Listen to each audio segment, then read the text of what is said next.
우리나라 부동산 시장 전체에 어딘가 부실화가 하나가 나타나게 되면 유동성의 위기는 따지는 곳은 한 군데도 없어요. 더 중요한 거는 새마을금고 말고 부동산에 투자한 금액이 엄청난 손실을 발생시키고 미분양이 됐을 때 기업 내 유동성 확보가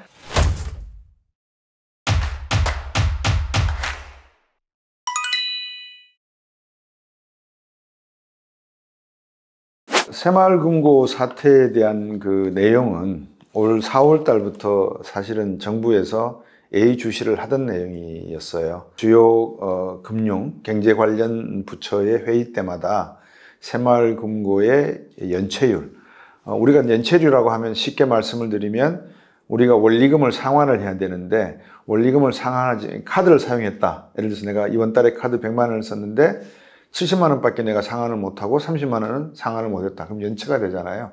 그 연체율이 새마을금고 같은 경우에 4월 달부터 3.5, 4, 6 이렇게 단계적으로 올라가는 현상을 보였어요. 그래서 이제 정부가 이게 어떤 일인가 싶어서 예의 깊게 봤는데 새마을금고의 원리금 상환이 연체되기 시작한 거는 다른 내용이 있는 게 아니라 뭐 가게에서 돈을 빌려갔는데 그 빌려간 대출받은 사람들이 원리금 상환을 늦게 한 것이 아니라 건설사들, 즉 시행 시공을 했던 건설사들이 PF 대출을, 프로젝트 파이낸싱 대출을 일으켜서 대출을 받아서 갔는데 분양이 돼야 되잖아요. 그러니까 분양이 안 되면 원금 회수가 안 되잖아요. 투자한 돈이. 이제 그런 이유로 해가지고 회사들이, 건설사들이 연체를 하기 시작을 한 거죠. 근데 왜 이게 일반 개인 저축한 분들이 이 예금자들의 뱅크런이 발생했느냐? 이런 내용들이 시중에 조금씩 나오다가 이게 진짜이면은 내가 예금 보호를 받을 수 있는 액수가 5천만 원이냐 아니면 새마을금고는 아예 없느냐 여러 가지 불안한 심리가 커지지 않겠어요? 이제 그러다 보니까 소문으로 듣던 분들이 이제 새마을금고에 가서 돈을 빼기 시작을 하는 거죠. 근데 그 돈을 빼기 시작한 건 다시 말씀드리지만 일반 개인들의 어떤 원리금 상환 연체가 문제가 된 게 아니라 기업들이 연체를 하기 시작을 해서 결국 새마을금고 여기에 돈을 빌려줬던 지역 조합의 새마을금고들이 30개 정도 파산에 가까운 어떤 형태가 나타난다. 이제 이런 소문 때문에 그런 것 같아요. 그러니까 원인은 부동산 시장의 경기 침체, 미분양 사태의 속출, 지방 부동산 시장의 미분양 사태 이런 것들로 인해서 PF 프로젝트 파이낸싱의 부실 대출이 문제가 되었다. 이게 올 4월 달부터 우리나라 정부에서 경제 관련 부처, 특히 금융시장 관련 부처에서는 주의 깊게 들여다보던 내용이었다. 왜 국민들에게 일찍 알리지를 않았겠는가?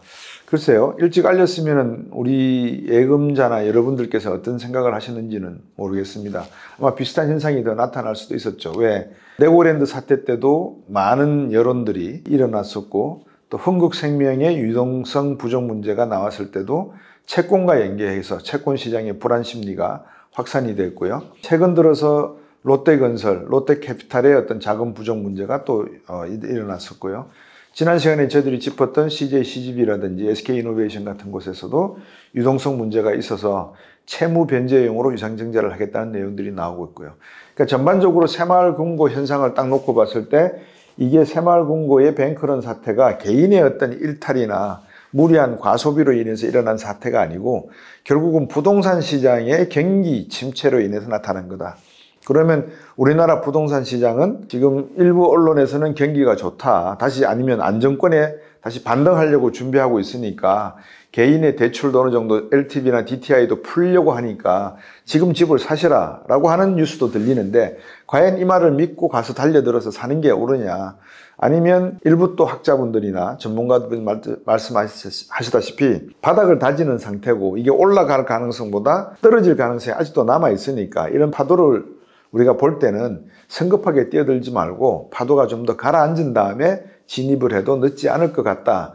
아직까지도 20%에서 30%는 더 떨어질 가능성이 있다라고 말씀하시는 분들이 계세요. 시청자 여러분들이 어느 것을 보든지 주택을 사실 때의 판단은 여러분들의 판단하에서 집을 사시면 되는데 제가 보는 건 조금 더 큰 내용이죠. 큰 내용이라고 하는 거는 이 새마을금고 사태 같은 것이 과연 부동산 시장에서 일어나서 연체가 됐기 때문에 새마을금고에서 돈을 빌려줬던 조합에서 부실화가 됐다. 새마을금고 중앙회는 뭐 250조, 260조 돈을 가지고 있으니까 큰 문제가 없다. 그리고 지금 예를 들어서 뭐 총 예금 잔고가 260조에서 250조대로 떨어졌기 때문에 7조가량 떨어져서 불안하다. 저는 그렇게 보지는 않아요.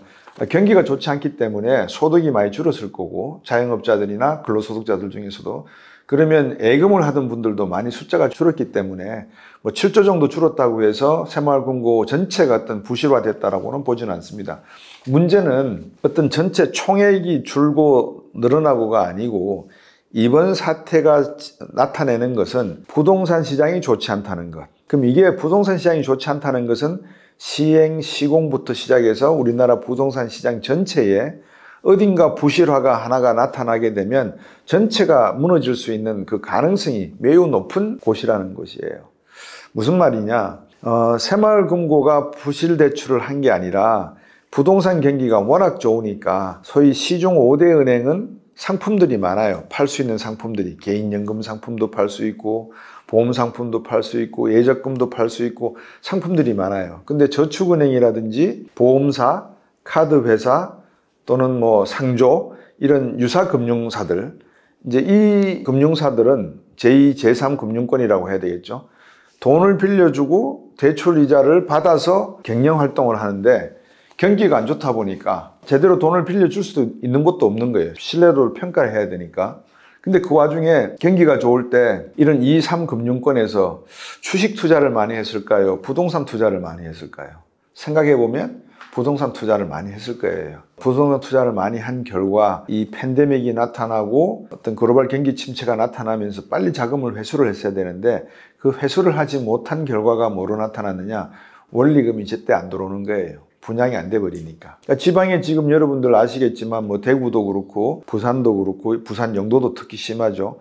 거제도 그렇고 많은 지방의 중소도시에서 지금 미분양 사태가 상당히 나타나고 있거든요. 뭐 6만 채, 만 채, 앞으로도 분양할 가구들이 수만 채가 남아있는데 그게 과연 다 분양이 될까라고 하는 의심이 남아있죠. 여기에 돈을 빌려준 금융권들, 즉 1금융권 말고 2, 3금융권들은 상당히 부채에 대한 부담을, 부실에 대한 부담을 안을 수밖에 없는 상황인 거예요. 자, 그러면 이제 만약에 그 돈이 들어오지 않아서 위태로워진다. 그러면 새마을금고만 그러냐? 롯데도 캐피탈이 있거든요. 그 다음에 GS도 자산운용사가 있고요. 그러면 여러분들도 충분히 예측하시고 합리적인 생각이라고 인정해 주실런지는 모르겠지만 많은 기업들이 건설사, 종합건설사를 가지고 있다고요. 롯데도 건설을 가지고 있고 CJ도 건설을 가지고 있고 GS도 건설을 가지고 있고 삼성도 건설을 가지고 있고 대기업들이 다 가지고 있어요. 거의 현대도 그렇고요. 산업개발이 있죠. 그럼 이런 대기업의 종합건설사들이 돈을 누구한테 빌렸겠느냐? 물론 시중은행에서도 빌릴 수도 있고 저리로 빌릴 수가 있으니까 신인도가 높으니까 그리고 자사의 어떤 캐피탈로부터 조달할 수도 있는 부분이 있는 거죠. 근데 자사의 캐피탈로부터 조달을 해서 운용을 했는데 분양이 안 됐다. 그럼 다른 데서 돈을 더 빌려와서 자사 캐피탈에게 돈을 메워야 되잖아요. 그죠?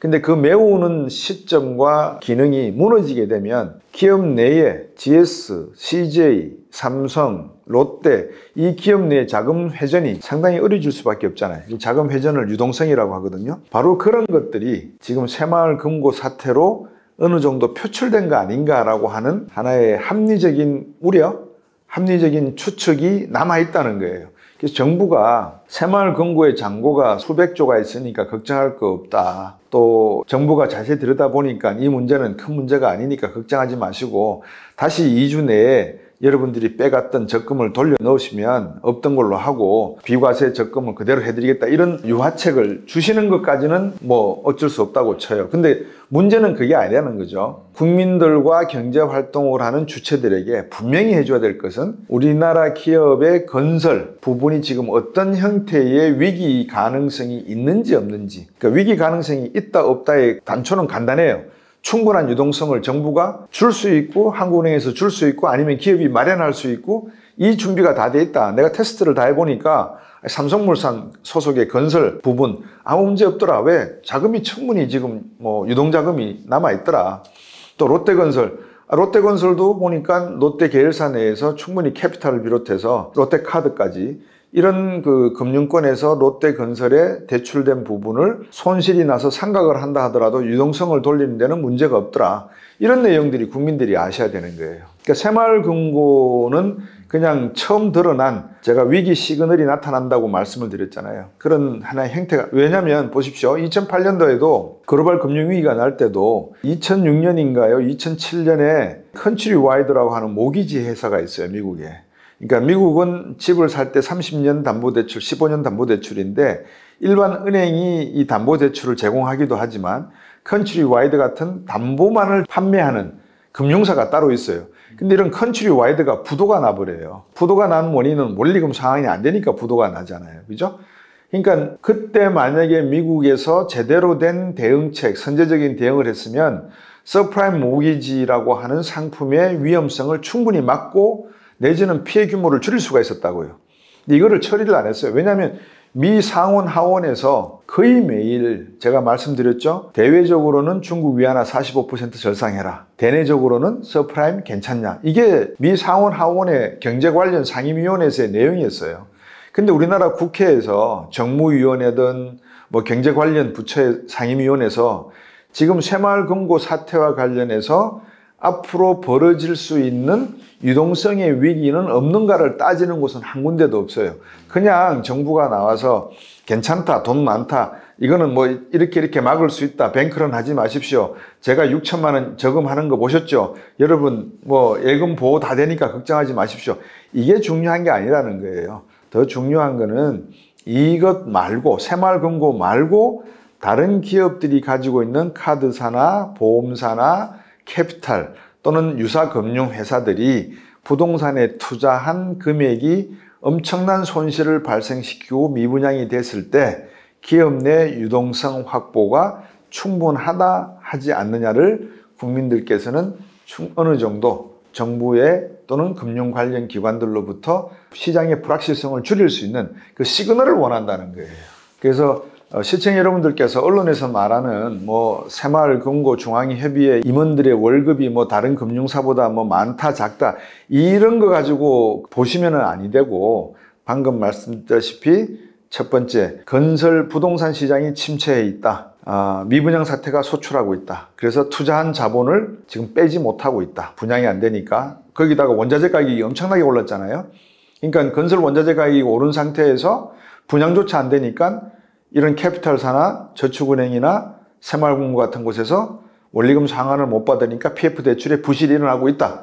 근데 이게 새마을금고에서 끝나는 거냐? 그러면 뭐 기업 이름을 특정해서 그렇습니다만 다른 대기업들이 가지고 있는 종합건설사의 유동성 문제는 전혀 걱정할 것이 없느냐? 기업이 한두 개 쓰러져도 우리나라 경제에는 문제가 없느냐? 이제 그런 것들을 국민들에게 말씀 주시라는 거예요.